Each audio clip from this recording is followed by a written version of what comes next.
Tesla wins this race hands down. Hello, Oracles. Oracle Tim here from Oracle Investments.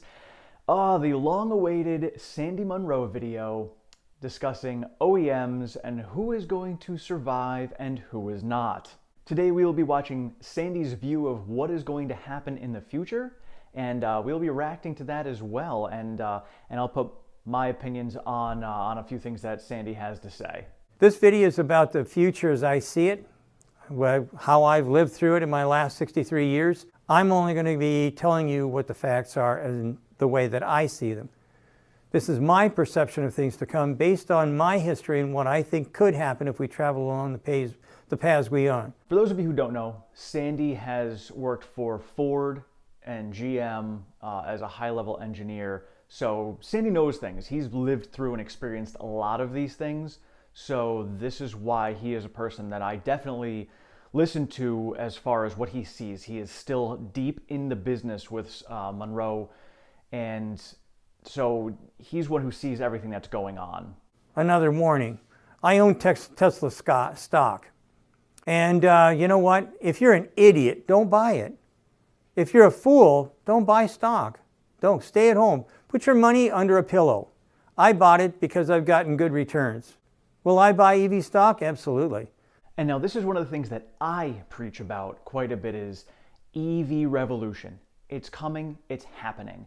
And most of us, you guys as subscribers on here, are huge Tesla fans. That's why you're on here. But for any of you who are, maybe a little bit on the edge and not sure about Tesla, the EV revolution's happening one way or another. And when somebody like Sandy is going into this and explaining that this is what's going on, this is what's going to happen, that is just more encouragement from me to invest my money into that future. Because regardless of who it is that's going to be leading the way, EVs are coming, EVs are happening.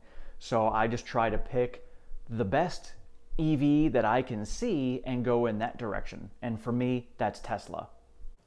And Munro is not working with any of the big boy OEMs because we upset them. And they know we're focused on EVs only. So they're still living in a different kind of a world, and we don't have any business with them. I'm a huge fan of finding underlying subtleties when it comes to when people say things like this. And when Sandy's saying that they don't work with OEMs because they only do EVs, that tells me that the OEMs aren't having EVs for Munro and Associates to work with. So when they say that they're the leaders, are they really? Because if they have nothing for Munro and Associates to work with, as far as EV goes, then they don't have any EVs. So how can they lead in an area that they don't have anything in? Makes you kind of wonder. If you don't keep track and don't figure out what's a lie and what's the truth by utilizing the many sources that are out there, you'll never be able to figure out what the future is. Another thing that I'm a huge fan of is finding the truth. And there's always truth, a little truth in everything. So I try to get information from as many resources as possible. And I have gotten some comments about, not providing resources for things. I want to do that. So going forward, I'm going to be providing more resources. Sandy has a bunch of them on here that I have. And so when you guys watch this, I still encourage you to go out and, find your own other sources of information, because there's a lot out there. And the more information you have coming in, the more you'll be able to sift through it yourself and find the truth. And I obviously don't have all of these sources of information, so I go by everything I can. And I've even said it before, I listen to some of the bears and what they have to say, because there is a modicum of truth in some of what they have to say. So I will listen to it. And I try to be unbiased when it comes to their information as well, because I want to get all the facts straight and put them together as best as I possibly can. Because when it comes to investing my money, I want to make sure I have as much information as I can before I make that investment. And based on the paradigms that came out when the Japanese car companies came in and annihilated, and that's the word that has to be used, annihilated the big three. So the question is, what is a paradigm? A paradigm is a set of rules and regulations that determine the way you think. If you have strongly held rules and regulations, but the rules change, you'll experience something called paradigm paralysis or paradigm blind, or the real term scotoma. And it means that you physiologically cannot see the data. Blind to the data? Blind to the truth as to what's going on?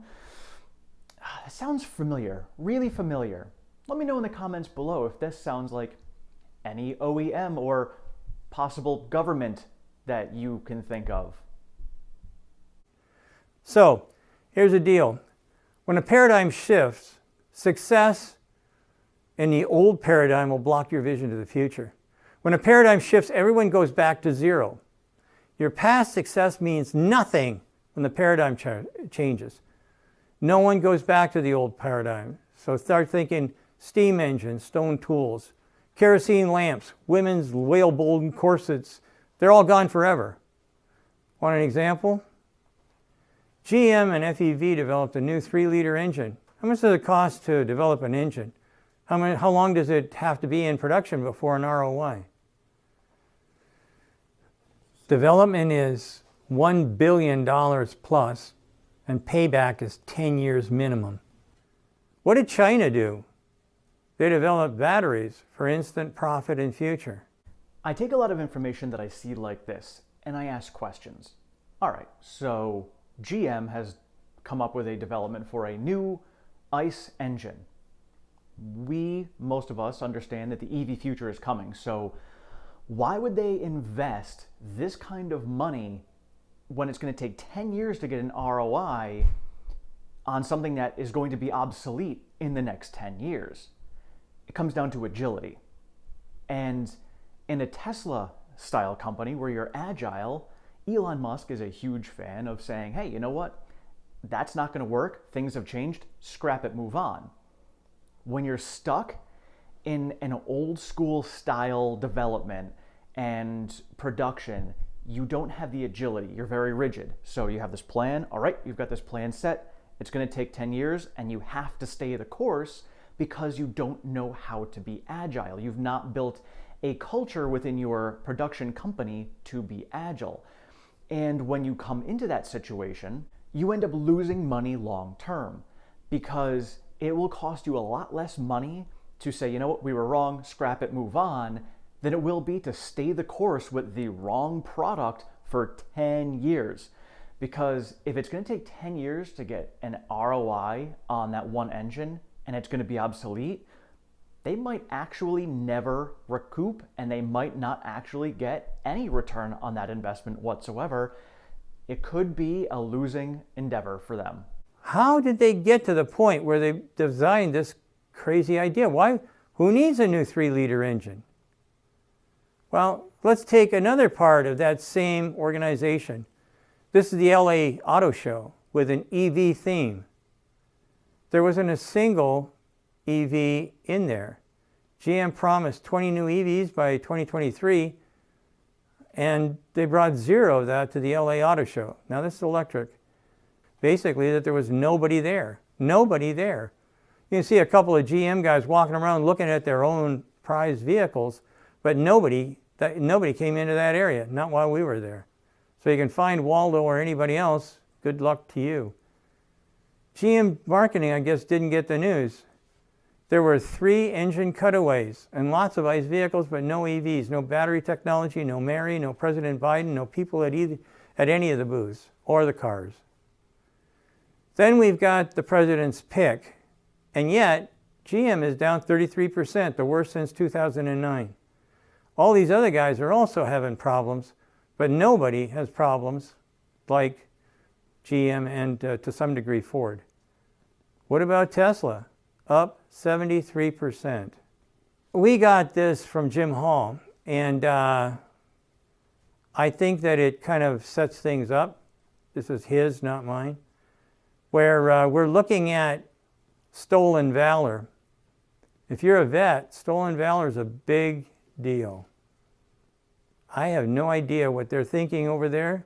What they're thinking over there is they are scared, and they have to resort to political tactics of slander in order to survive. Now, I haven't gone on a full rant about this, but I'm going to voice my opinion on it. Back in 2008, 2009, when the housing market crashed in the US, the automakers were all bailed out, just given money because, well, they need it. Ford, I believe, was the only one who did not take it. But everybody else was just given money to get bailed out. Well, this time around, they're still getting bailed out. They're getting bailed out by lies and corruption. And you have the President of the United States and the CEO of GM, Mary Barra, stating that they are the world leaders in EVs, when clearly they have no effing idea what they're doing. And this blatant lie is driving me insane. But as we have seen in the past, it doesn't matter what kind of slander you throw on someone. Look at the Japanese cars in the 70s. You produce quality stuff that the people want, the people are going to buy it, and inevitably, they're the ones who make the decisions as consumers. It's going to happen again. And all these lies and all of this corruption and all this BS is going to be completely washed away because those of us as consumers are going to say, yeah, that's great, but your product still sucks. And we're going to go and get something that's actually good for us. So yes, this scandalous lie BS is the newest bailout for the OEMs. And I gotta say, I don't think it's gonna last very long. We shall find out. Let me know in the comments below what you think about that, because yeah, it pisses me off. But realistically, I don't think it's gonna matter. Tragically, gasoline and maintenance are going to go up because at 30% EVs sold on the market, an EV is going to be less than an ICE vehicle.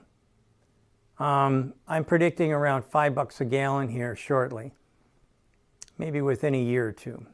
Nobody is going to want something that guzzles gas and is a maintenance nightmare. Certainly not your kids. They'll think you're a fool. And here's the deal, boys and girls. You want to find out about the future? Go and ask the kids. This is a great takeaway here because think about the future. When you're investing in something and you're investing in the future, you have to look at who the market is in the future. And the market in the future isn't going to be our parents or our grandparents. The market in the future is going to be our kids and grandkids. So what are our kids and grandkids going to be going out to purchase? Are they going to be purchasing ICE vehicles or EVs? And if the revolution has already started happening, more and more kids, such as my own, know what a Tesla is. They know what EVs are. That's going to be the norm for them. So why would they want to go backwards? They're not. EVs are where it's going to be, and our kids are telling us this. Just pay attention to the kids and what they're going for. It's simple what you need to invest in. The big boys are up to their eyeballs in debt, and they're hoping for the good old days to return, even though they won't. This is a chart on just the automotive industry debt.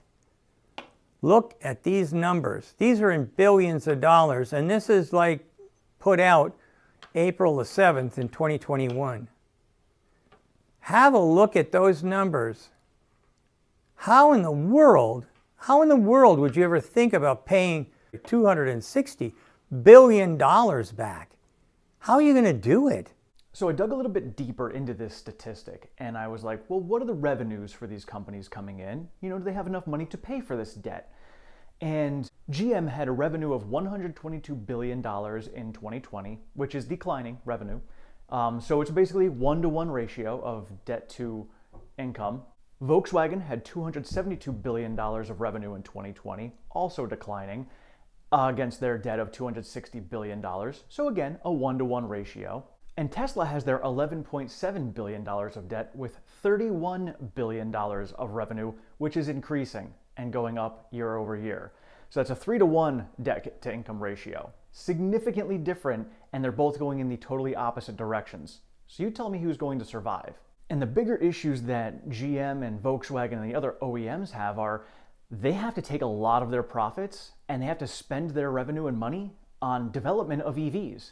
Tesla already has. Tesla's already there. They could just enhance what they already have, whereas these other manufacturers have to do that. And in order to do that, again, they have to cannibalize their ICE side of their manufacturing. Which, by the way, the ICE side of the manufacturing is where they make their money. So they have to make less money in order to spend more money elsewhere. You know, whether you're good at math or not, when you don't have as much money coming in and you have to spend more, you're going to have less and less and less. And I have a prediction that there's going to be a huge red flag for when GM decides that they're going to eliminate dividends, because they need that money to either pay debt or to pay for some sort of R&D to get themselves out of the scary hole that they're in. This is how you create the Altman Z Score. And if we have a look at it, you can see that red line is the distress zone. Good Lord, Honda, Toyota, Daimler, General Motors, Volkswagen, Stellantis, Hyundai, Ford, all these guys are below that line. Then the gray zone, where they probably have help, there's nobody in it. But look at who's in the safe zone. Look at the numbers that are associated with this. You don't have to be a rocket scientist to say, I can't believe it. How could they possibly make this happen? If this was Top Gun, the danger zone would be cool, but it's not. The danger zone is the place where they go to die. And Tesla's not only in the safe zone, like barely in the safe zone, like they're off the charts in the safe zone. So we look here and we look at the 10 global OEMs in mass production. And when we look at their forecasts, this is from LMC. And quite frankly, it looks to me like Toyota, Volkswagen, Renault, Mitsubishi, they all look like it's going to be rosy traveling ahead. And I don't see a single Chinese company in there.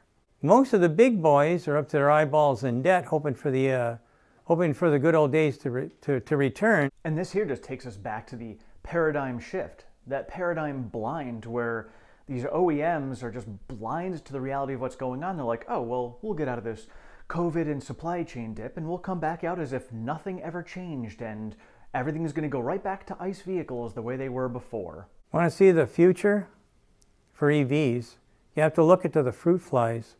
Norway, Denmark, and Germany. 87% of the cars sold in Norway are electric. Why is that?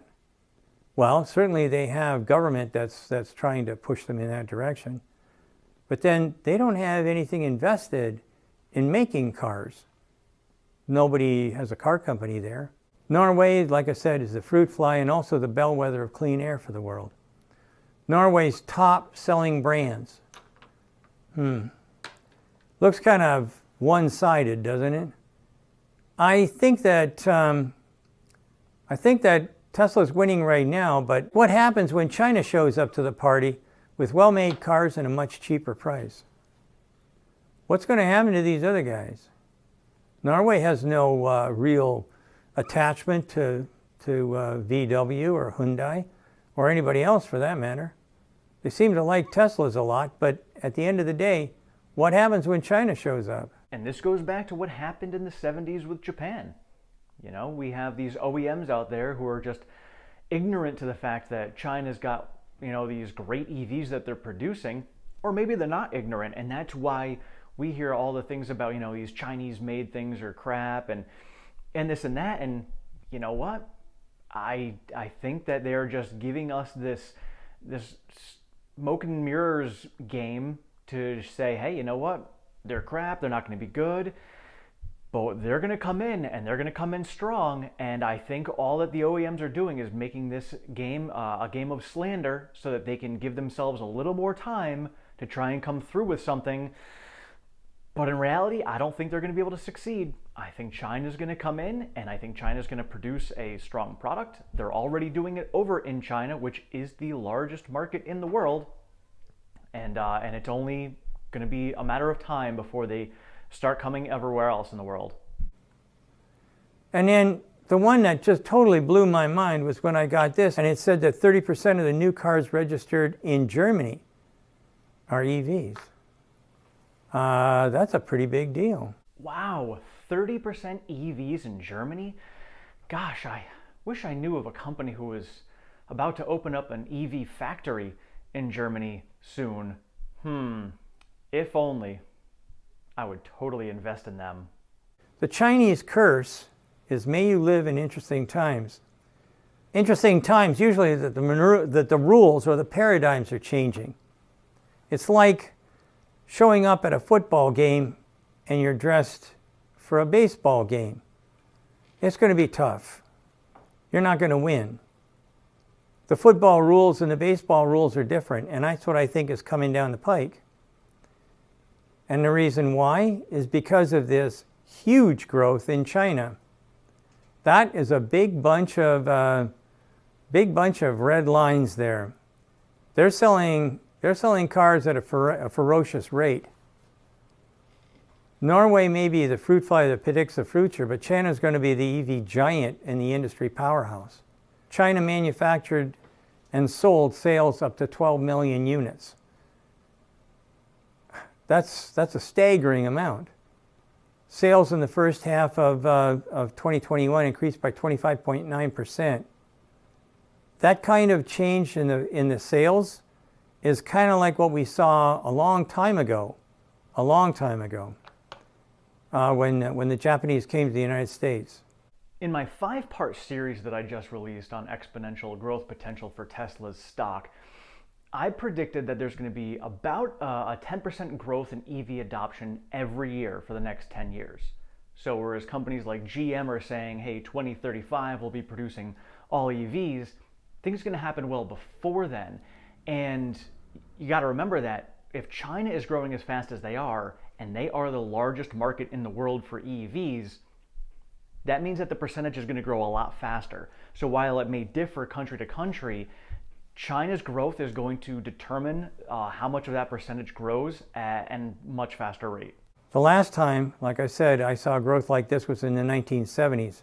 And the country that we basically totally palmed out of existence and had the reputation of it was made in Japan, it was Japanese junk, they were despised by the propaganda that came out of World War II.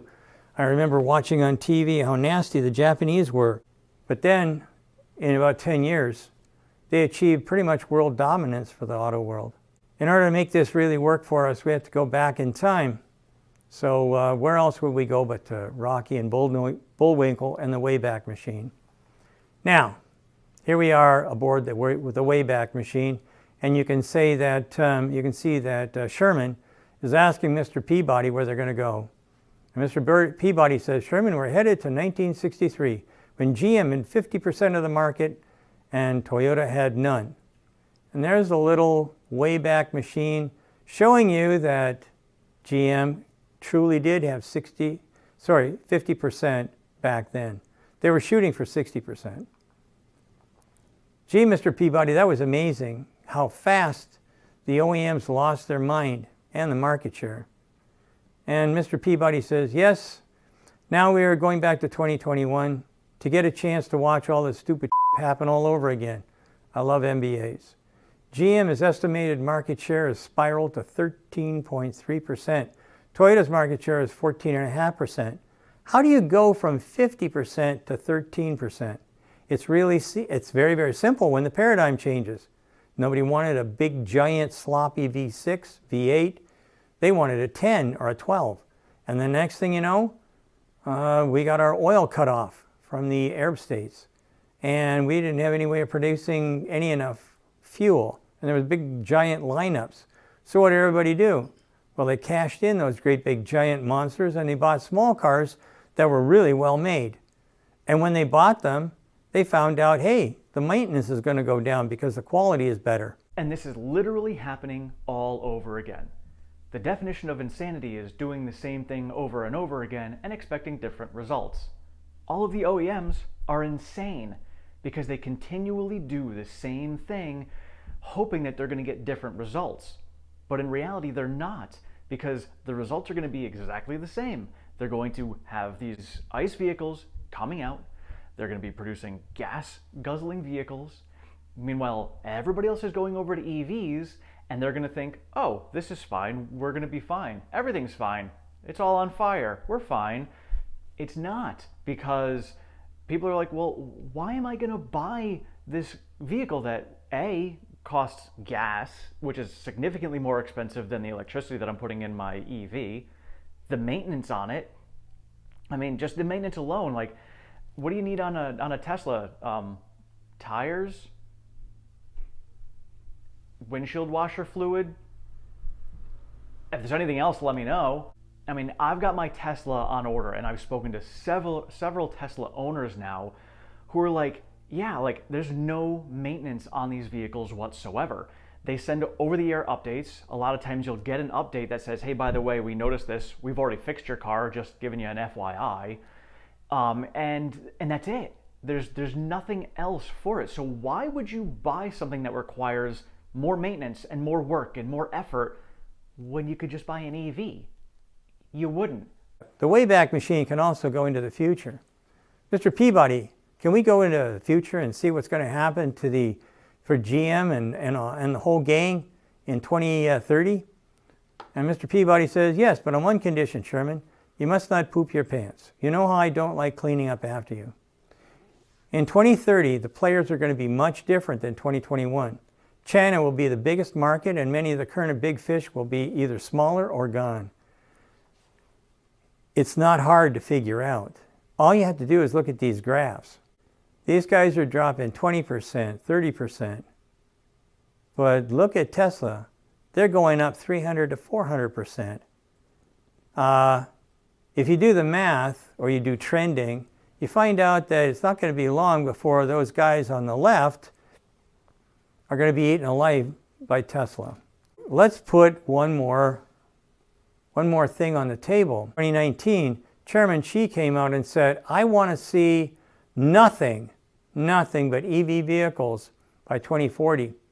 And anybody that isn't producing Chinese EVs in China is going to be in trouble. Well, look over there on the left and you can see the guys that are producing EVs. And who do you not see? Stellantis, GM, Toyota, Ford, Honda, no VW, Hyundai, no BMW, no Daimler, no Kia, nobody's there. Now I'm just going to hearken back to a statement made by a certain president and CEO about how GM is the world leader in EVs. If China is the largest market in the world and GM is not producing EVs in China, how is it that they are the world leader? I'll wait. Let me know. Tesla wins this race hands down. They did a great job of bringing an American car company in to China. Dare I say, leading the way. For one of my favorite slides as to what's going to happen in the marketplace comes from Connect the Dots. Now, I don't agree 100% with all of the stuff that they've got, but you know what? Pretty happy with what I see, because it kind of reflects what I think is going to happen. Chairman Xi will be happy to fill that valley that you've got in, and I can tell you for sure, once the valley's filled in with Chinese cars, it will not come back. I watched it time and time again. I watched it at Ford when Henry Ford said, let the Japanese have the small car market. We don't make any money at it anyway. It doesn't matter to me. Let it go. They'll never understand pickup trucks or luxury vehicles. Anybody ever heard of a Lexus? And I heard the same thing at General Motors with different words. Well, we don't need to, if we don't make any money on it, we don't want to fool around with it. Now, this graph here, to me, is where I start to make my predictions. And regardless of who you think is in the lead, whatever it is an undeniable fact that we are coming to a point in time where there's going to be this gap. There's going to be this gap where we're transitioning from ICE to EVs, and that gap is going to need to get filled. Who is going to fill it?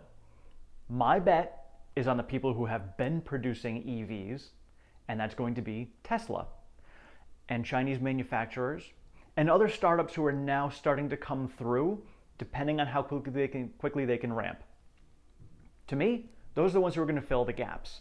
The ones who are still laggards, who are like, hey, we're going to start producing vehicles in 2023, 2024. They're going to be so far behind the curve, they'll get a little sliver of that gap that they fill, but it's going to be a small sliver, and that is it. The rest is going to be filled by the people who have already established themselves, like the Tesla and other companies in China. Now this is my prediction into 2030.